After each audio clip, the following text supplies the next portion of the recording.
What's up? I'm Nate G219, and this is the Help It Back and Better. Y'all know what it is.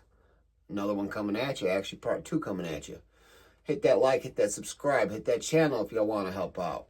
Still Mother's Day. Still early in the morning. Damn. 9 o'clock. Not that early. But let's get back into the Manwell Miles video. The interview.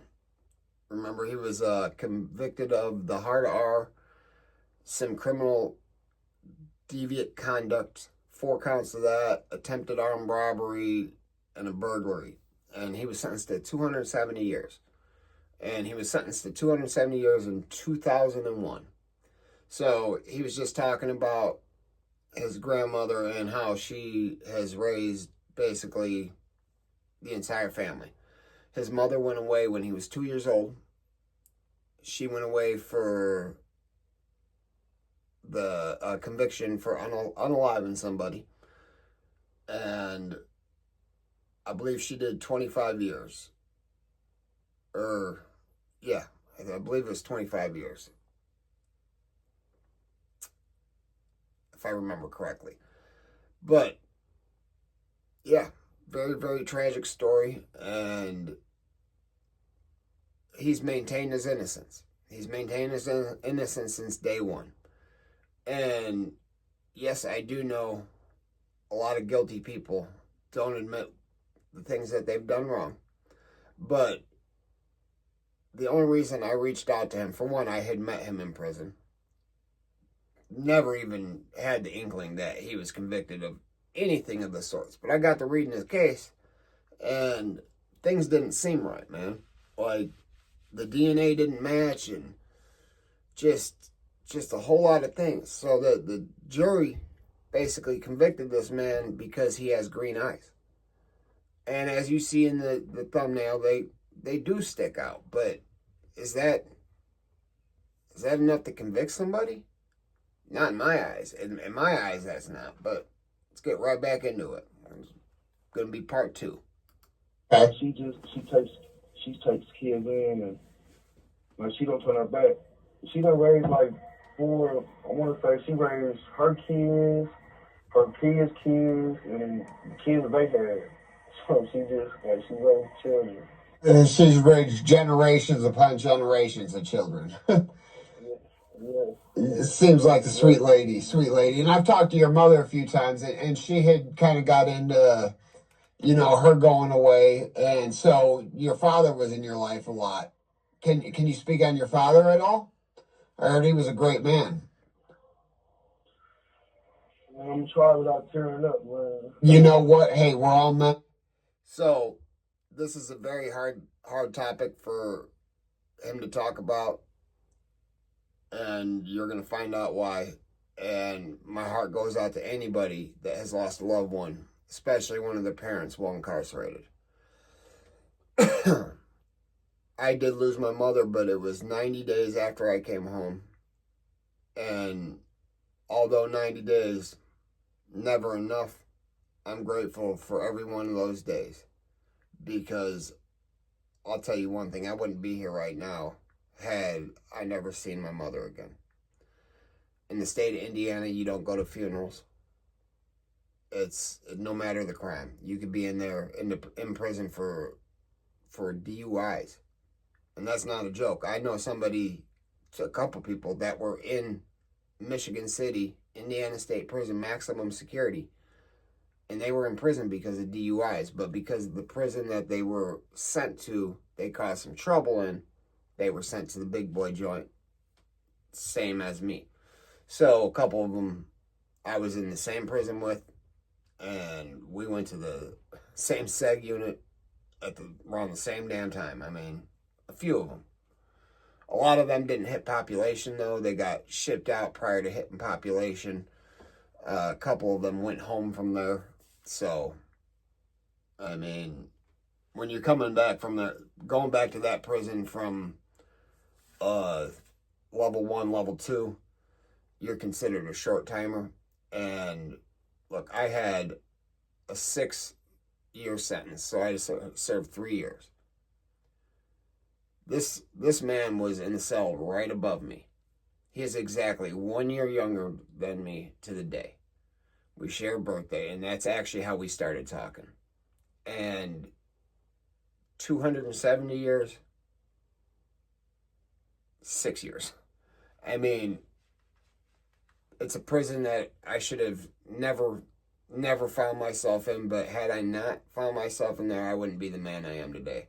I wouldn't be sitting here in a house that I bought with my wife, my beautiful little girl, my beautiful little girls. I mean, one of them doesn't live with me. She lives with her grandfather, but I mean, and my son, I mean, he's damn on his own. 22. He's going to his 5th year of college. I mean, just I'm grateful for having been put in that prison and meeting the people that I have and doing what I'm doing right now. Regardless of who thinks what about this man, from what I've read, and you can do your own research, it doesn't sound like he's guilty, and he definitely deserves a second trial. I mean, the DNA wasn't linked to him. It wasn't his DNA. We all have our. I'll tear with you. Yeah, he always been alive until the day he passed away, man. I talked to him the day before he was killed. He was killed October 3rd of last year by a 13-year-old trying to rob him, man. He stabbed him up and killed him, man. But my daddy, he always been in my life, like always. Like he never turned his back on me. He didn't care what the world said about me. Like I was his everything.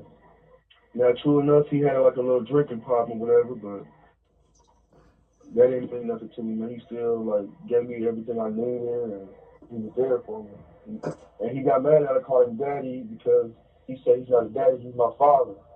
And he used to get mad I used to call him daddy, but that's my daddy. That's my daddy, my father, my everything. Everything, yeah, yeah, and that's a real man there, and I'm so sorry for your loss on that. We're not going to get into that too much, though. I can explain a little more what happened to the public. We're here on this interview with you for a reason with you. So last year, his dad, as you heard him say, was unalived. His dad was unalived in a robbery attempt by a 13-year-old kid. The 13-year-old kid was in Indiana because he was on probation for I think he attempted to take his brother's life or his cousin's life or something like that. It was something pretty bad. He was on probation for in Illinois but moved to Indiana. So they did an interstate compact, and he moved his probation to Indiana, where he then took the life of Manwell's father. And so now, after 9 years old, you got in trouble in your childhood quite a bit, you said, right? Yes, sir. Yeah, okay. I was like, this normal stuff like fighting in school and coming home late and, stuff like that. But it seemed like when I got a fight in school, the police was always called. And the last time I was in school, I was in the 8th grade, and I was talking in the class, and the teacher kept telling me to be quiet. And I'd be quiet for a few minutes, and I'd get to talking again. So she walked over to me, and when I was young, I had like a little chubby face. So she walked up to me and grabbed me by my face and put her nails in my face. And she's like, Tyrone, I asked you to be quiet. You keep talking in my class, disturbing class, all that type stuff. And I asked her to get her nails on my face because it was hurting. And every time I asked her that, it's like she had tightened up her grip on my face, like sticking her nails in my face. So I asked her politely like 3 or 4 times, can you please get your nails on my face? Can you please get your nails on my face? Can you please get your nails on my face? And like every time I asked her, like she had tightened her grip up. And I just snapped, and I jumped up, and I choked her, and I threw her on the ground, and I walked out the class.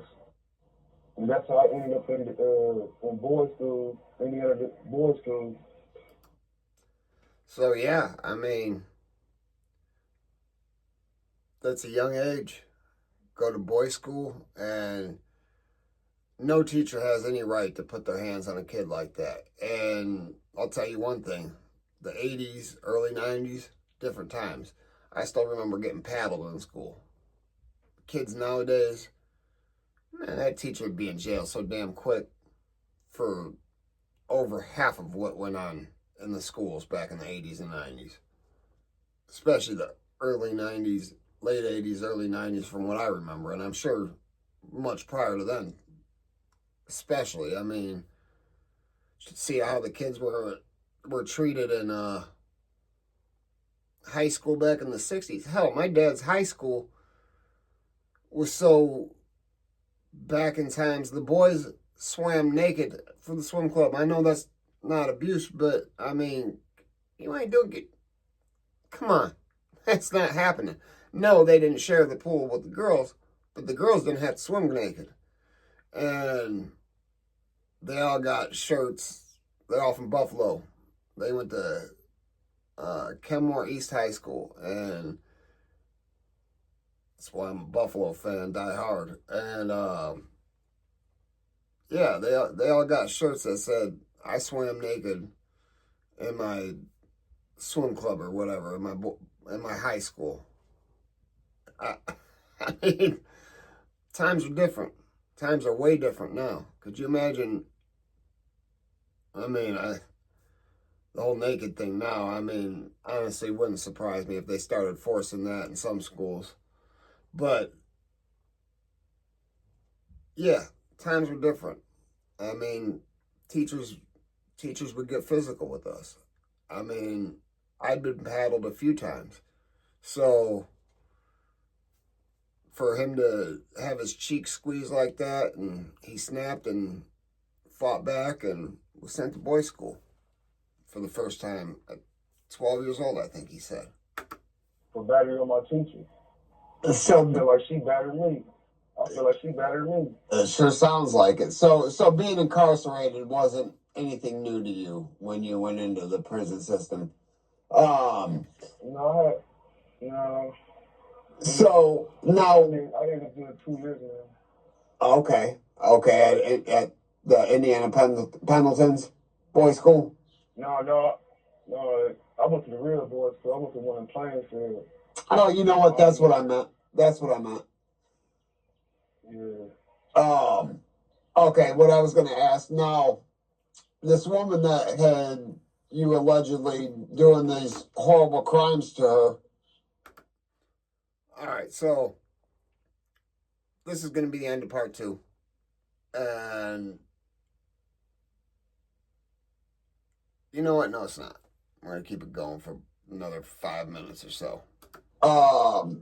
What led in her saying that you were the one, like, what, did you know her, or? Well, she had lived around the corner from my grandma. I knew her, but like we weren't really like we weren't friends or nothing like that.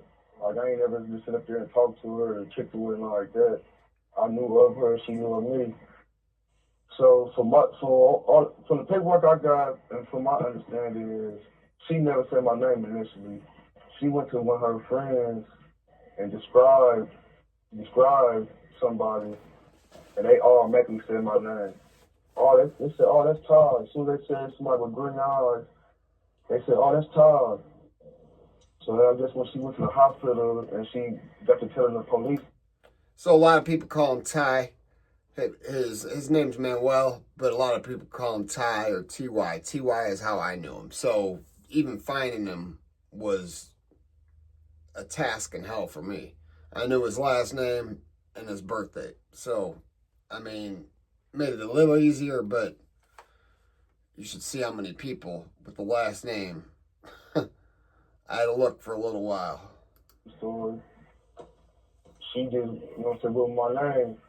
But all the paperwork I got, she never said my name until her it's not even her cousin, it's her baby daddy cousin. He said my name. Okay, and did you and him have beef in any sort or anything? I mean, I wouldn't call it no beef, but we had dislike for each other because we was cool at one point in time. We was in juvenile, and he is supposed to have hooked me up with a female, and when I rolled her, she was supposed to give it to one of her buddies. But instead of her giving it to one of her buddies, she ended up writing me back. So like me and her started talking. I'm not gonna say that led to us not liking each other, but that's the only thing I can think of. I mean, you know, some people hold petty things, petty grudges for years, for no reason. But he tried to come and testify, even though he didn't. He tried to come and testify that I tried to sell him some weapons a couple of weeks before I caught this case. Hey, you try to sell him some what? Some weapons, like some guns. Oh, okay. Which, why the weapons would have anything to do with this is beyond me. And even though he didn't come and testify, he was saying he was going to. So this dude obviously held some sort of animosity towards Manwell. What it was, I don't know. And the girl didn't initially say his name. All she could do is describe the eyes, but she knew of him. There's other people with the same colored eyes in that area. I guarantee you, it's not a small area. There's other black guys with green eyes. 100%. So, but that's the end of part 2, guys. Don't forget to hit that like and subscribe. Hit that channel if you want to help out. Always remember, if they ain't hating it, you ain't making it. Peace. See you back in a minute.